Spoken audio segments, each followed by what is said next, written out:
So, news alert, a will is probably not going to be enough for your family. So, what is the difference between a will and a living trust? Usually when people call my office, they call my office asking for a will or to update their will or a simple will. But in reality, I don't think wills really accomplish what you think they're going to accomplish. So a will is basically just a legal directive that tells the judge what you want to happen during probate court. And then the judge ultimately has the discretion to decide how your assets will be divided amongst your beneficiaries. If there's any vagueness, any ambiguities, if they can't find the original copy of your will, or if it's missing a signature, guess what? Your will can be completely thrown out. And it's going to ultimately be up to the judge to decide what happens to your assets. And if you are disinheriting someone, they still have to be notified. And they are going to contest or drag their feet through this process and make it take even longer than the 6 to 12 months that it normally takes. So wills are important. They name guardians for our babies, which is a super important part, but they're not the end-all be-all when it comes to estate planning. Also, wills are public. So once a will is filed with the probate court, anybody can see exactly what your will says. I don't really like that idea. So let's do one better. Let's create a revocable living trust. Revocable living trusts are not necessary for everybody, but if you own property, if you have minor children, or if you own property, it doesn't matter if you have minor children or not, and your goal is to avoid the probate court, a living trust is going to come in a lot of handy.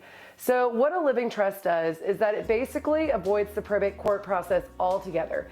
It takes it from a 6 to 12 month process down to normally more like a 1 to 2 month process.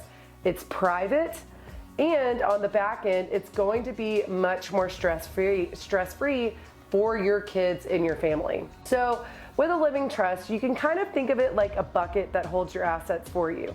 As long as you're alive, you are still in complete control of this bucket. So instead of your house being owned by you individually, your house will be owned by you as trustee of your living trust. But again, as long as you're alive, you can still sell your house, refinance it, get a home equity line of credit, do whatever you need to do. It's all still your property. But now, once you pass away, all of your assets will be in this bucket so that whoever you name as your successor trustee can immediately just step in, pick up the bucket, and handle everything as soon as they have a copy of the death certificate. So the whole purpose of a living trust is to make things a lot easier for your family on the back end. Do they cost a little bit more upfront? Absolutely. But do they ultimately save your family money because now they're avoiding all of those court fees that are associated with probate? Absolutely. And there's almost no way to contest a living trust. So it's going to minimize conflict. And I know what you might be thinking. Oh, Trish, my kids would never argue. They love each other. They would never butt heads.